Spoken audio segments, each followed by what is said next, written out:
Once upon a time, The Simpsons was the most consistent comedy show on the planet. I don't know how they managed to pull it off, but in its heyday, it was truly a perfect show. Year after year of hilarious seasons, class after class of ugly children, they had a run that few shows have ever come close to matching. And so it should come as no surprise that within that time period, they had a very large collection of perfect episodes. Like, I don't even think it's a controversial take to say that almost every episode from seasons 4 to 8 is a contender for that perfect episode title. The show was just that good. And unlike some shows that quickly found themselves in a rut after a few seasons, The Simpsons wasn't a one-trick pony either. These episodes were great for a variety of reasons. It could be because they had heart, it could be because they were packed with hilarious jokes, it could be because they set your soul afire with a slanderous mumbo.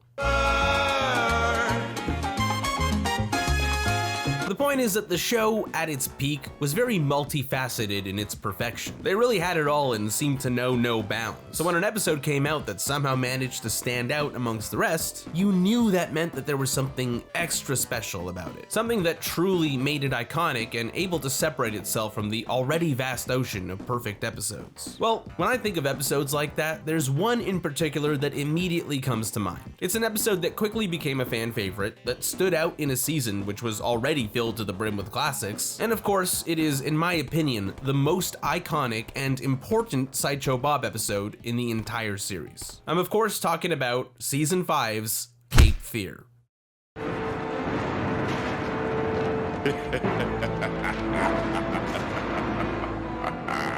Dear life in these United States, a funny thing happened to me. Use a pen, Sideshow Bob. When I was a kid, Cape Fear was my favorite Sideshow Bob episode. In fact, it was one of my favorite episodes in the entire show. I didn't know why, because I was young and stupid and didn't really understand what made it so unique, but I just intuitively understood that it was somehow special. Somehow better than a lot of the episodes that I already loved. Maybe it was because it had such iconic set pieces and top tier jokes, like the now legendary rake gag that we all love so much.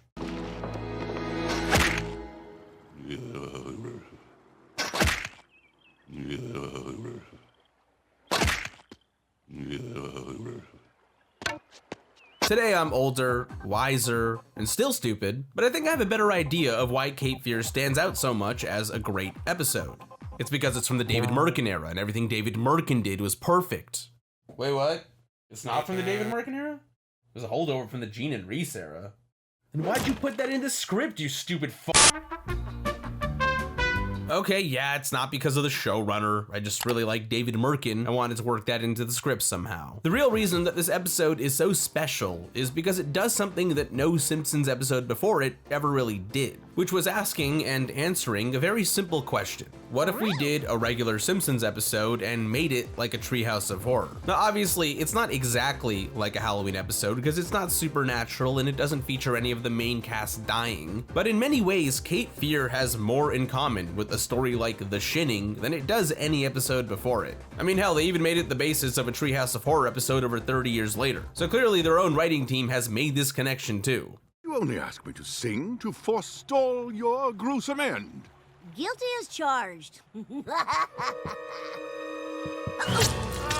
Where Cape Fear differs from other regular Simpsons episodes is primarily in its tone. It is by far one of the darkest episodes from the classic run of the series. I mean, just look at how this thing starts. Right off the bat, Bart receives an anonymous letter that says, "I am going to kill you, written in blood."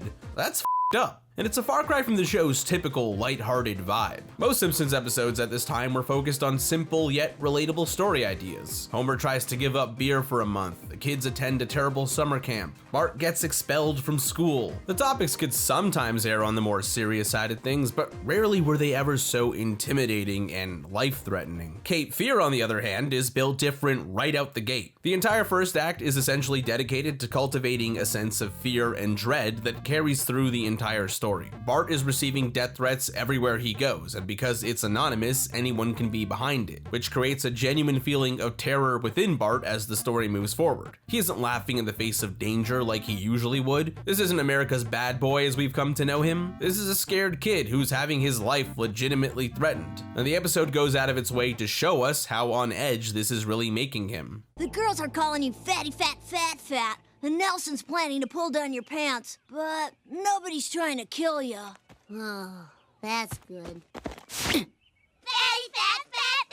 At the end of the first act, we get the big reveal that these death threats are coming from Sideshow Bob, who wants to get back at Bart for thwarting his last two schemes. And while you might expect things to lighten up a bit from there as the mystery behind these letters is now lifted, especially since we've already come to see Bob fail twice, it doesn't really work that way at all, because putting a face to the words only seems to make them more real, as Bob's presence comes with a looming sense of doom, especially since Act 2 opens with Bob getting out of prison, where he is now able to torment Bart in person while nobody does anything about it. I mean, seriously, he literally rents a truck to basically announce that he's gonna kill Bart, and that's just okay with everyone? The following neighborhood residents will not be killed by me.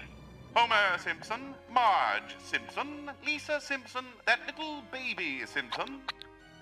That is all. Woohoo! Did you hear, Bart? Oh.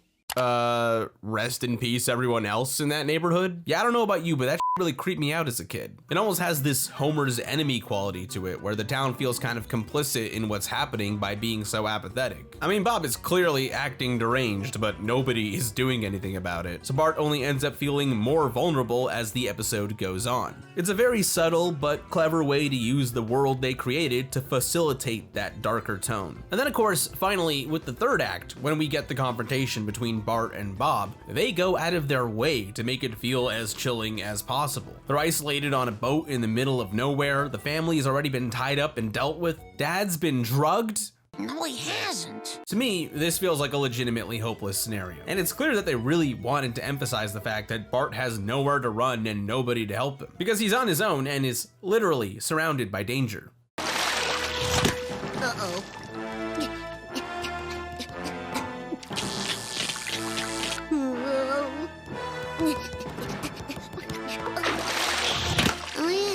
It is for all of these reasons that, to me, this episode feels more like a horror movie than any other regular episode of The Simpsons before it. And that makes sense, since the movie Cape Fear, which this episode is a parody of, is literally a horror movie. That's also why they go out of their way to subdue Bart's typical bad boy personality to get the message across, because the stakes have to be so serious that it literally knocks Bart out of character for the majority of the episode. It's only at the very end, when Bob starts doing his rendition of the HMS Pinafore, that we finally break away from the darker tone and return back to the more lighthearted vibe of The Simpsons that we all know and love. Sort of. Mostly because The Simpsons always has to reset to normal at the end of every episode, which they accomplish by having Bart return to his clever trickster ways when he devises the plan that saves his life. You have such a beautiful voice. Guilty as charged. Uh-huh. Anyway, I was wondering if you could sing the entire score of the HMS Pinafore. Very well, Bart. I shall send you to heaven before I send you to hell. This episode is the product of a team that has mastered their craft, which is why the reviews speak for themselves. But as dark as this episode can get, it is also a Simpsons episode at the end of the day, and so half of that perfection comes from the jokes, specifically how they approach the humor here. To give us a sense of balance, they meet every dark moment with a comedic moment. Every time Bart is shown to be terrified, something funny happens to keep us laughing. And they do this with two main kinds of gags. We get isolated jokes that don't necessarily relate to the plot, like Homer's wide-low tattoo, sincerely little girl, and Grandpa's comments about corn. Grandpa, Matlock's not real. Neither are my teeth, but I can still eat corn on the cob if someone cuts it off and smushes it into a fine paste. Now that's good eating! And then we get jokes that directly play off the vibe that they're trying to establish. Funny moments that incorporate the darker elements of the story into their premises and punchlines. Stuff like the schoolgirls calling Bart fatty fat fat fat, or all the moments of misdirection that happen in the first act when we don't yet know who is sending the death threats. Bart, I'm going to get you some ice cream at the store since I'm saving so much money on Diet Cola. Say your prayers, Simpson. Because the schools can't force you like they should.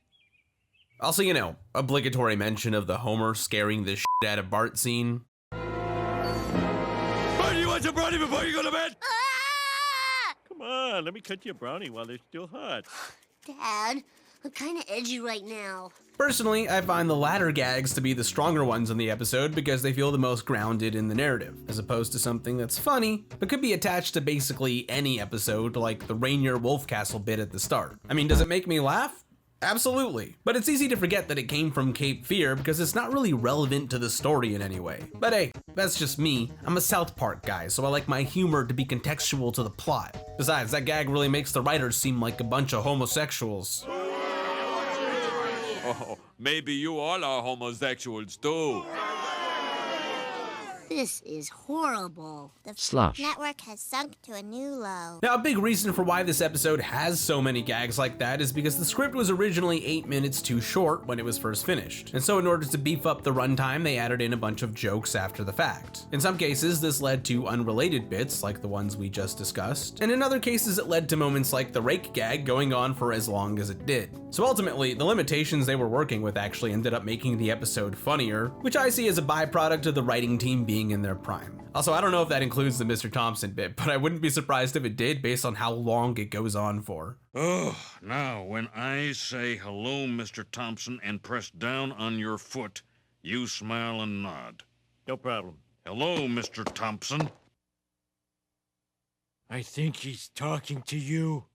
Hell, even the animators were doing funny things like adding in this blue mouse when Homer opens the mail. Pretty sure that's supposed to be like an Itchy and Scratchy reference, but I don't know. Having said all that though, it's still clear to me that the original jokes were some of the strongest in the episode, because the funniest moments are always the ones that revolve around Bob. Usually these are jokes that directly parody the movie Cape Fear by drawing attention to how ridiculous the film could be at times, like the scene where Bob straps himself under the Simpsons car in the same way that Robert De Niro did. Hey kids, wanna drive through that cactus patch? Yeah! Yeah! No! Whoop, 2 against 1. Or moments like the parole hearing when he gets released from prison despite having tattoos that obviously suggest his intentions for revenge. What about that tattoo on your chest? Doesn't it say die, Bart, die? No, that's German for the Bart. The.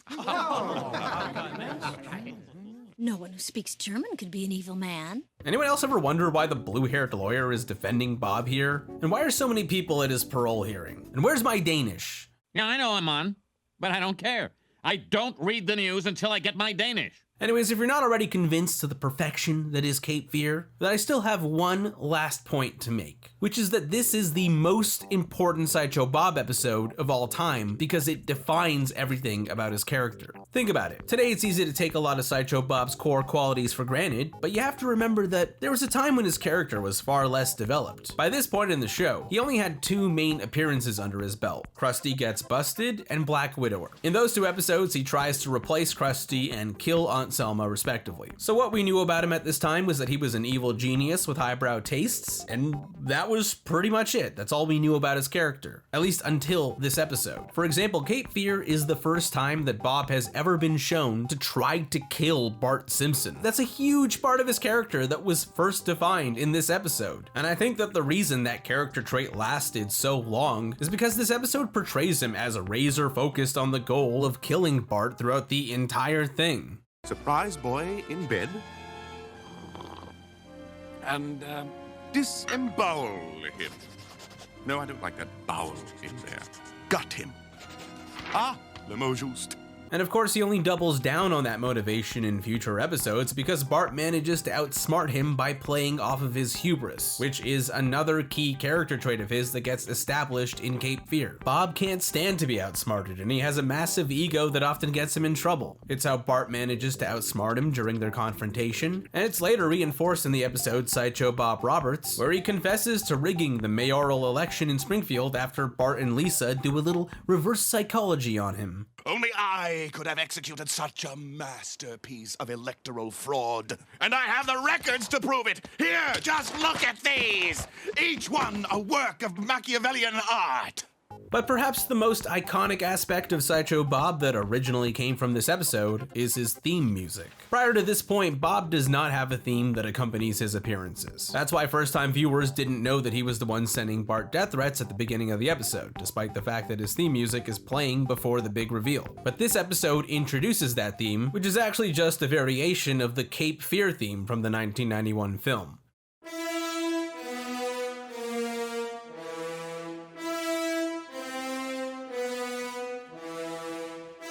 So you see, practically everything that has become a core trait of Sideshow Bob was established in this episode. And it's because this episode was so well done and so well received that those traits managed to stick. So it quite literally made him into the villain we know him for today. And honestly, I think that alone is reason enough to earn this episode legendary status. But when you couple that with the amazing jokes and the uniquely sinister tone of the episode, you have one of the greatest achievements in Simpsons history. So there you have it, my reasons for why Cape Fear is a perfect episode, which is totally just a video concept I did because I wanted to gush about this episode because I love it so damn much. But I don't know, what do you think? Is Cape Fear a perfect episode? Is there some other Sideshow Bob episode that you think is better? Will I live to regret this? Feel free to let me know in the comments, but always remember that I'm the chief here and I get final say. So pick 'em away, toys.